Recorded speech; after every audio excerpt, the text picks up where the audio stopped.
அனைவருக்கும் வணக்கம்.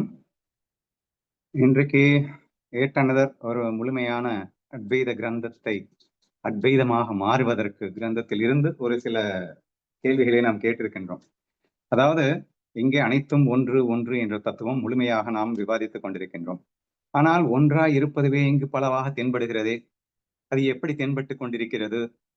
இருப்பது ஒன்றே என்றால் இங்கு பலாயிரக்கணக்கான உணர்வுகள் இருப்பது போன்று தென்படுகிறதே, அது எப்படி சாத்தியம் என்ற இந்த கேள்விகளுக்கெல்லாம் நம்ம டீட்டெயிலா டிஸ்கஸ் பண்ணிட்டு இருக்கோம். இருக்கிறது ஒரு உணர்வு, அதுவே பல கண்ணாடி துண்டுகளில் பிரதிபலிக்கும் போது பல ஆயிரம் உணர்வுகள் போல் தென்படுகிறது. ஆனால் உண்மையில் இருக்கிறது ஒரு உணர்வு தான் என்று நாம் சொல்லுகின்றோம். அந்த கண்ணாடி துண்டுகளுக்கு பேர் என்ன கொடுத்தோம் என்றால் உடல், மனம், புத்தி, சித்தம், அகங்காரம் என்றெல்லாம் பெயர் கொடுத்தோம். சோ இந்த மாதிரி ஒரு ஜட வஸ்துக்களான உடல், மனம், புத்தி, சித்தம், அகங்காரம் என்ற ஜட வஸ்துக்களிலே இந்த ஒரிஜினல் கான்சியஸ்னஸ் பிரதிபிம்பிக்கும் போது பல ஆயிரம் உணர்வுகள் போல் தென்படுகிறது. ஆனால் உண்மையில் இருப்பதோ ஒரே உணர்வுதான் என்று அத்வைத சித்தாந்தம் நமக்கு உண்மையை புலப்படுத்துகிறது. ஒண்ணுங்கிற ஆனா பலவா தெரியுதே அப்படின்னா, இருக்கிறது ஒண்ணுதான்ப்பா, அது பலவாக இப்படித்தான் இருக்கின்றது என்றெல்லாம் நாம் சொல்லிக் கொண்டிருக்கின்றோம். சோ இது பேசிக் ஃபேக்ட்ஸ் நம்ம இப்படி பார்த்துட்டு இருக்கோம். சரி, இப்போ இந்த கேள்வி இன்னைக்கு என்ன கேட்டிருக்கேன் அப்படின்னா, கீதை முழுவதும் அல்லது எந்த ஒரு வேதாந்த புஸ்தகத்தை எடுத்துக்கிட்டீங்கன்னாலும், வெறுப்பு இல்லாமல் வாழ்வதுவே ஞானம், சமபாவனையே ஞானம், அகங்காரம் நீங்கிவிட்டால் ஞானம் என்றுதான் சொல்லப்படுகிறது. மனதில் உள்ள வெறுப்பு, மனதில் அகங்காரம், மனதில் தான் சமபாவனையை மெயின்டைன் செய்ய வேண்டும். இப்படித்தானே நாங்கள் புரிந்து கொள்ள முடியும். இன்ஃபேக்ட் வேதங்கள் அப்படித்தானே சொல்லுகின்றன. அப்படி இருக்கும்போது மனதை ஜடம் என்று கூறுவானேன் என்று ஒரு சந்தேகம் எழ வாய்ப்பு இருக்கின்றது. அந்த சந்தேகத்தை தீர்த்து வைப்பதற்காகத்தான் இன்றைய கேள்வி. அதாவது உடல், மனம், புத்தி, சித்தம், அகங்காரம் இவைகளெல்லாம் ஜட வஸ்துக்கள். இதில் அந்த பரபிரம்மம் பட்டு பிரதிபிம்பிக்கும் போது இங்கே பல ஆயிரம் உணர்வுகளாக தெரிகிறது என்று நாம் சொன்னோம் அல்லவா? சரி, இப்போ இந்த ஞானத்தை அடைவதற்குண்டான டிப்ஸ், சூட்சுமங்கள், ஃபார்முலாக்கள் என்னென்ன? விருப்பு இல்லாம இருக்கணும், சமபாவனையோட இருக்கணும். சமபாவனையோட இருக்கணும், விருப்பு இல்லாம இருக்கணும், ஈகோ இல்லாம இருக்கணும். சோ இந்த விஷயங்கள் மனதிற்கா அல்லது பிரதிபிம்பித்து தோற்றமளிக்கும் அந்த பிரதிபிம்ப உணர்விற்கா, வெறும் தோற்றமாத்திரமாக இருக்கும் பிரதிபிம்ப உணர்விற்கா என்பது கேள்வி. அப்ப தோற்றமாத்திரமாக இருக்கிறதுன்னா அப்ப என்ன இருக்கு? இருக்கிறது ஒரிஜினல் கான்சியஸ் தான். ஆனால் பிரதிபிம்ப உணர்வு வேறொன்று போல் தோற்றமளிக்கிறது. அது வேறொன்று போல் தான் தோற்றமளித்துக் கொண்டிருக்கிறது. உண்மையில் என்ன இருக்கிறது? உண்மையில் ஒரிஜினல் கான்சியஸே தான் அது. பிரம்மானந்தமே, அதாவது ஆத்மஸ்வரூபமே தான் பட்டு பிரதிபலித்து இப்போ பிரதிபிம்ப உணர்வுன்னு பேர் வச்சுக்கிட்டோம். ஆனா உண்மை ஆத்ம உணர்வு. ஆனால் அந்த உணர்வே வேறு விதமாக பிரதிபிம்பிப்பதால், பிரதிபிம்பிக்கும் போது அது வெவ்வேறு தினசா பிரதிபிம்பிக்குது. பேஸ்ட் ஆன் தி கண்ணாடியில் இருக்கக்கூடிய அழுக்கை பொறுத்து, டிஃப்ரெண்ட் கண்ணாடியை பொறுத்து டிஃப்ரெண்டா பிரதிபிம்பிக்குது. அதனால அது வேற வேற மாதிரி தெரியுது. ஆனா அது வேற வேற கிடையாது, எல்லாமே ஒண்ணுதான். சூரியன் ஒரு கண்ணாடியில பட்டு பிரதிபிம்பித்து அது ஒளி வெளியே கண்ணாடியில இருந்து வெளியே போகும்போது கொஞ்சம் டிஃப்ரெண்டா இருக்கும் அப்படிங்கிறதுக்காக கண்ணாடி புதுசா ஒரு ஒளியை உருவாக்கிடுச்சுன்னு அர்த்தம் கிடையாது. சூரிய ஒளி தான் கண்ணாடியில பிரதிபிம்பிக்கும் போது டிஃப்ரெண்ட் கண்ணாடியில பிரதிபிம்பிக்கும் போது டிஃப்ரெண்டா தெரியுது என்று இந்த உண்மையை ஃபர்ஸ்ட் ஆஃப் ஆல் நம்ம உணரணும். ஓகேவா? இப்ப நெக்ஸ்ட் என்ன உணரணும் அப்படின்னா, சந்தேகம் வந்தது அப்படின்னு. என்ன சந்தேகம்? இப்ப சமபாவனையா மனசு எப்படி இருக்க முடியும்? ஈகோ இல்லாம மனசு எப்படி இருக்க முடியும்? எப்படி இருக்க முடியும்ன்றதை விட, இந்த உடல், மனசு, புத்தி, சித்தம், அகங்காரம் இதெல்லாம் என்ன? நம்ம பிரதானமாக யூஸ் பண்ணிட்டு இருக்கிறது நடிகர் வேஷம். இதுதான் ரொம்ப ஈஸி டு அண்டர்ஸ்டாண்ட் அப்படிங்கிற எக்ஸாம்பிள் நம்ம எடுத்திருக்கோம். இதுல அகங்காரம் என்று சொல்லப்படுகிறதே அது என்ன தெரியுமா? பிச்சைக்கார வேஷத்திற்கு என்று ஒரு அகங்காரம் வேணும். அகங்காரம்னா நான் ஃபீலிங். சரி, ஐ ஆம், ஐ அப்படின்னு சொல்றோம் இல்லையா? இதுதான் ஈகோன்னு சொல்லுவாங்க. சரியா? அந்த ஐ அப்படிங்கிறது வேஷத்துக்குன்னு ஒரு ஐ வேணுமா இல்லையா? நான் பிச்சைக்காரன் அப்படின்னு எவனாவது நீ யாருடா அப்படின்னு கேட்டேன். நான் பிச்சைக்காரன் அப்படின்னு தானே அந்த வேஷம் சொல்லணும் இல்லையா? அந்த வேஷத்துக்குன்னு ஒரு ஐ வேணுமா இல்லையா? வித்தவுட் ஐ ஹவ் குட் அது வேஷம் போட முடியும்? சோ அப்போ கண்டிப்பாக வேஷத்திற்கு ஐ வேண்டும். ஒன்னாயிடுச்சா? அடுத்து சமபாவனா நீங்க ஏன்பா சமபாவனையா எப்படிப்பா இருந்தா வேஷம் போட முடியும்? இப்ப என்னோட வேஷம் வேற, அவனுடைய வேஷம் வேற. அவன் வில்லன், நான் ஹீரோ. நானும் அவனும் ஒண்ணா இருந்தா அப்ப எப்படி? அவன நான் வில்லனா பார்த்தா தானே நான் ஹீரோ விஷயத்த காட்ட முடியும். அவன லூசு பயலா பார்த்தா தானே அதுக்கேத்த மாதிரி நான் ரியாக்ட் பண்ண முடியும். அட வேஷத்துல எல்லாம் வேற வேற தானப்பா. வேஷத்துல எப்படிப்பா எல்லாம் ஒண்ணா இருக்க முடியும்? கண்ணன் கீதையில சொல்லியிருக்கான். கல்லையும் பொன்னையும் பெண்ணையும் மண்ணையும் என்னென்னமோ கல்லு பொண்ணு அதாவது தங்கமும் கல் வெறும் காரம் ஒரு கல்லும் வந்து ஈக்குவலா பார்ப்பான் ஞானி அப்படின்னு எல்லாம் சொல்றாங்க. அப்படின்னா ஈக்குவலா பார்த்தா என்ன ரோட்ல போவங்க கல்லெல்லாம் எடுத்து பீரோக்குள்ள பூட்டி வைக்கவா? இது கல்லு தானே அப்படின்னு நினைச்சு பீரோக்குள்ள இருக்கிற தங்கத்தை எடுத்து வெளியில கீழே போடவா? லூசுத்தனமா இருக்காது அது. வேஷத்துக்கு அவசியம் நல்லா புரிஞ்சுக்கோங்க. அதெல்லாம் கண்ணன் சொன்னது கீதையில இருக்கிறது நான் முட்டாள்தனம்னு சொல்லல. எல்லாம் ஒண்ணுதான், ஒண்ணுங்கிறது தானே உண்மை. பட் வேஷத்துல எப்படி ஒண்ணா இருந்தா வேலைக்கு ஆகும்? வேஷத்துல எல்லாம் ஒண்ணா இருக்க முடியாது. இருந்தா அந்த வேஷம் போட்டு அங்கே அந்த நாடகத்தையே நடத்த முடியாதுப்பா. ஓஹோ! அப்படியா? அப்ப சமபாவனை அப்படிங்கிறது வேஷத்துல இருக்க முடியாது. அகங்காரம் கண்டிப்பா இருக்கணும். அப்படியா? இந்த விருப்பு, வெறுப்பு இல்லாம இருக்கிறதுன்றாங்களே அது என்னது? பேசிக்கலி உன்ன விரும்பினா தானேப்பா ஒரு டாக்டர் ஆகணும்னு விரும்பினா தானே போய் செயல்பட முடியும். ஒரு விஷயத்துல வெறுப்பும், வெறுப்பும் இருக்கத்தானே செய்யும். பேஸ்ட் ஆன் தட் தானே அந்த வேஷமே நடக்குது அங்க. ஒரு ஃபங்ஷனுக்காக அந்த வேஷம் இயங்குவதற்காக விருப்பும் சரி, வெறுப்பும் சரி இருக்கத்தான் வேண்டி இருக்கின்றது. நல்லவர்கள் அப்படிங்கிறப்போ அதெல்லாம் விரும்பத்தக்க ஒன்று. கெட்டவர்கள் அப்படின்னா அது வெறுக்கத்தக்க ஒன்று. அப்பத்தானே நான் ஹீரோயிசமா இருந்து இந்த வில்லனை தூக்கி துவம்சம் பண்ண முடியும். என்று விளையாட்டிற்காக, வேஷத்திற்காக கண்டிப்பாக இது அவசியம் என்று வருகிறது என்று புரிகிறதா?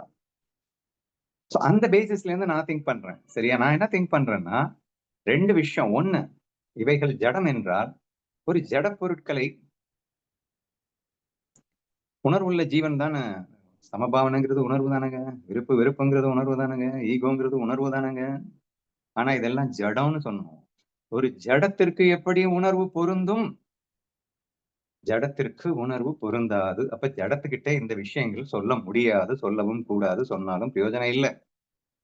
அப்பன்னா இது யாருக்கு சொல்லப்பட்டது என்று கேள்வி வரும்போது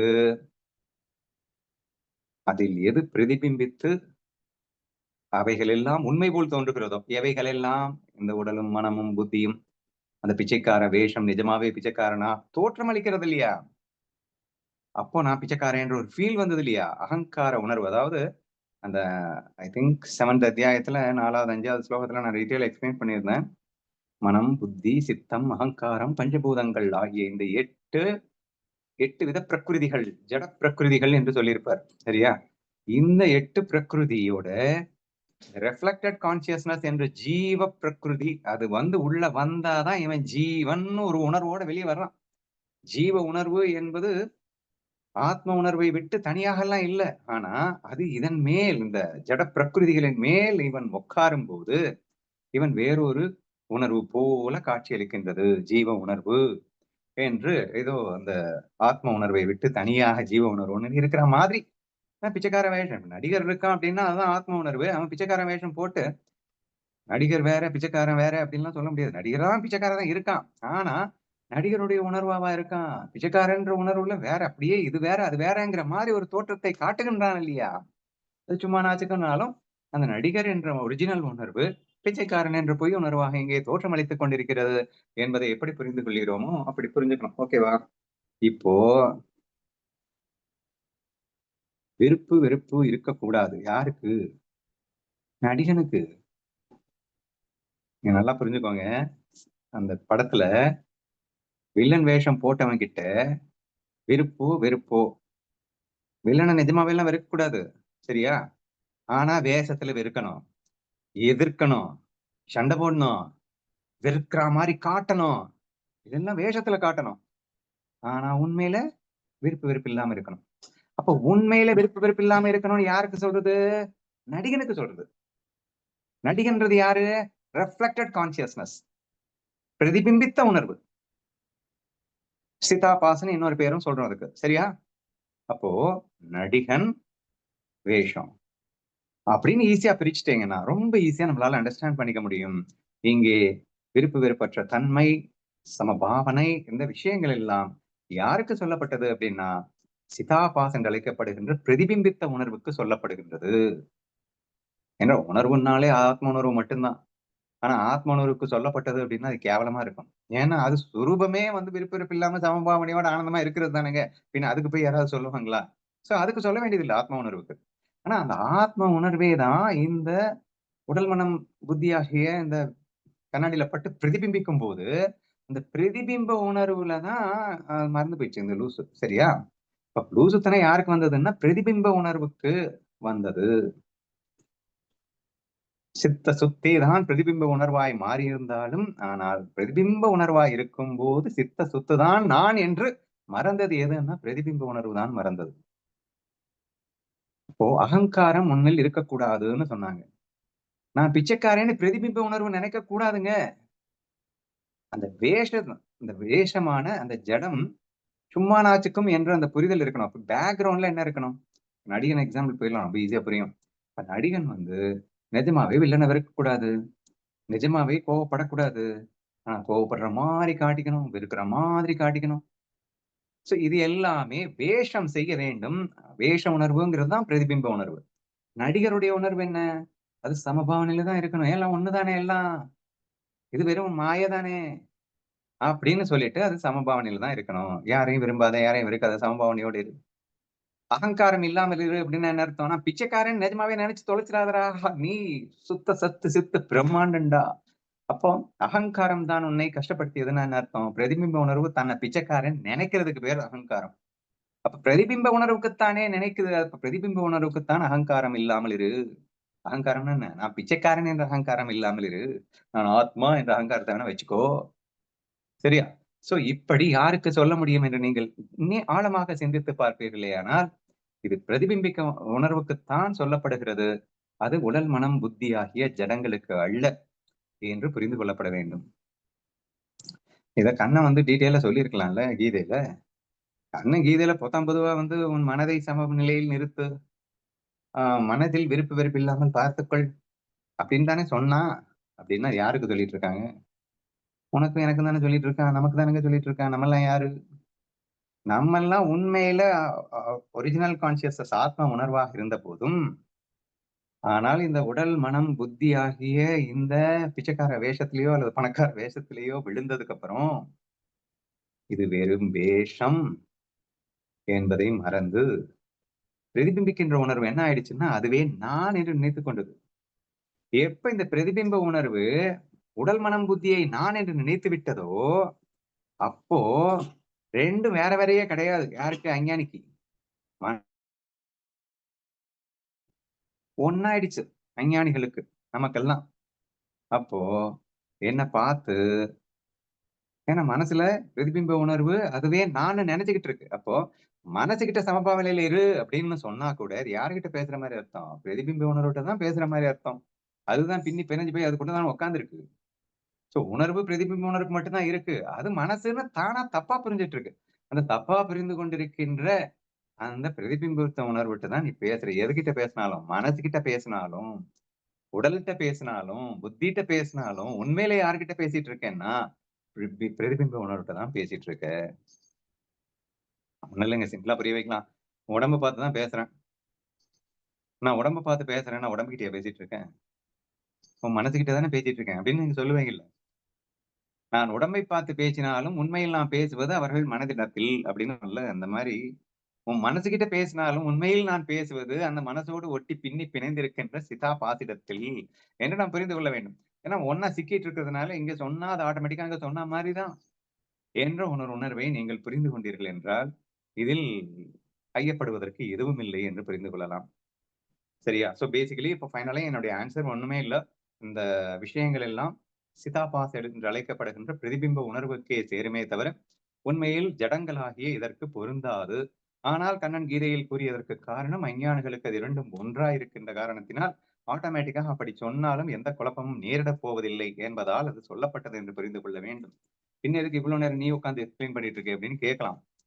குழப்பம் யாருக்கு வரும் என்றால் உச்சகட்ட சாதக நிலையில் இருக்கும் போது உடல் மனம் புத்தியை ஜடம் என்று முழுமையாக தெளிந்து நான் பிரதிபிம்பிக்கின்ற உணர்வு என்ற புரிதலும் ஏற்பட்ட பிறகு அவன் சுத்த சத்து சித்தாக மாற துடிக்கின்ற இவனுக்கு இந்த டீடைல்ஸ் அவசியப்படுகிறது என்று புரிந்து கொள்ள வேண்டும்.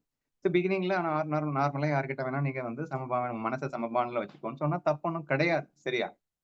சமபாவனையில மனசையே வச்சுக்கிட்டா கூட சாத்வீகத்துக்கு லட்சணமே அதுதானேங்க. சாத்வீக குணம்னா என்ன? வில்லனாவே இருந்தாலும் அவனையே நேசிக்கணும் அப்படின்னு சொல்லுவாங்க. அதுதானே சாத்வீக குணம். லவ் ஆல், எல்லாத்தையும் நேசிக்க பழகு அப்படின்னு எல்லாம் சொல்றது உண்டு. பட் அப்ப கூட நமக்கு கன்ஃபியூஷன் வரும் நிறைய. இந்த ஃப்ரெண்ட்லி கேம் அப்படின்னு எல்லாம் நம்ம அடிக்கடி பேசியிருக்கோம். ஃப்ரெண்ட்லி கேம்ல என்ன பேசியிருக்கோம்? அவனை ஃப்ரெண்டு தானே அவன், அத பேக்ரவுண்ட்ல வச்சுக்கோ. ஆனா இப்போ அவன் எதிரா வந்து சண்டை போட வர்றான், அதனால சும்மா நாச்சுக்கும் சண்டை போடு. அப்ப பேக்ரவுண்ட்ல வச்சுக்கோ அப்படின்னு சொல்லும் போது அது என்னது? இப்ப வெளியில அது என்னது? That is the difference we have to identify. அப்ப சித்தாபாஸ்ங்கிறது பேக்ரவுண்ட்ல இருக்கான், நடிகன் பேக்ரவுண்ட்ல இருக்கான். அவன் போடுற வேஷம் வெளியில இருக்கு. வேஷம் கோவப்படுற மாதிரி இருக்கலாம், அடிக்கிற மாதிரி இருக்கலாம், குத்துற மாதிரி இருக்கலாம், என்ன வேணா இருக்கலாம்.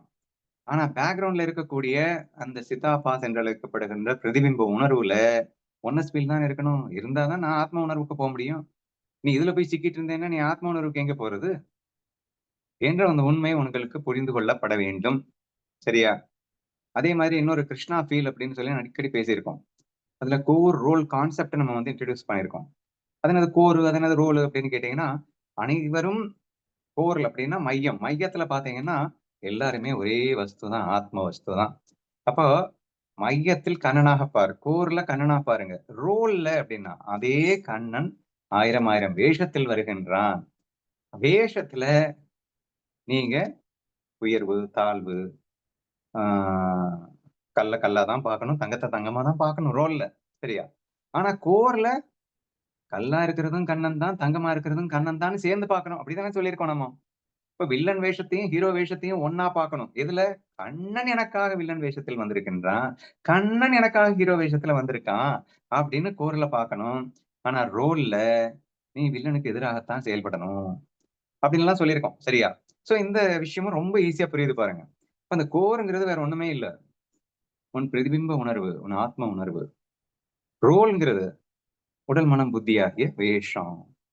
அப்ப அந்த வேஷம் எப்படி வேணா இருக்கலாம். ஆனா உன்னுடைய பிரதிபிம்ப உணர்வு அதோட ஒட்டி வேஷமாவே ஆயிடக்கூடாது. பிரதிபிம்ப உணர்வு ஆத்ம உணர்வா தான் இருக்கணும். ஆத்ம உணர்வினுடைய லட்சணம் ஆட்டோமேட்டிக்கா ஒன்னஸ் ஃபீல்ல இருக்கும். அதுக்கு ஈகோ அப்படிங்கிறது தனியா தனித்தனி ஈகோ கிடையாது. எல்லாமே ஒண்ணுங்கிற ஃபீலிங்ல இருக்கு. அது ஆட்டோமேட்டிக்கா ஒண்ணு இருக்கிறது ஒண்ணுன்னா சமபாவனையில தான் இருக்கும். சோ நேச்சுரல் அண்ட் ஆட்டோமேட்டிக் ப்ராசஸாக அது மாறிவிடுகிறது என்பதை நாம் புரிந்து கொள்ள வேண்டும். சரியா?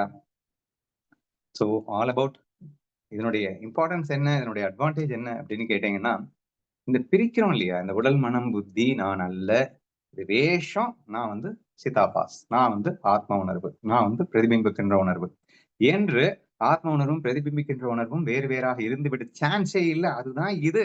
இது ஜஸ்ட் இதுல பட்டு வர்றதுனால இது வந்து மனசு மாறியும் புத்தி மாறியும் இது வேற ஏதோ மாறியும் முட்டாள்தனமா இத்தனை நாள் நான் நினைச்சிட்டு இருந்தேன். ஆக்சுவலா அப்படி இருக்க வழியே இல்லை. இருக்கின்றது ஒரே உணர்வு தான்.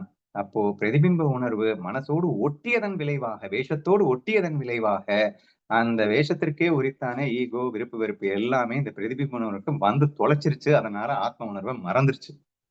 இப்போ இந்த பிரதிபிம்ப உணர்வு தன்னை உணரும் போது ஆட்டோமேட்டிக்கா விருப்பு வெறுப்பு, அந்த சமபாவனை, இந்த அகங்காரமற்ற தன்மை இது வந்துருச்சு அப்படின்னா, யாருக்கு? பிரதிபிம்ப உணர்வுக்கு வந்துருச்சுன்னா அது ஆத்ம உணர்வா மாறிட போகுது.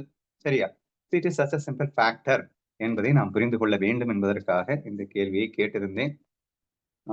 This is my answer. Doubt இருந்தா கேளுங்க.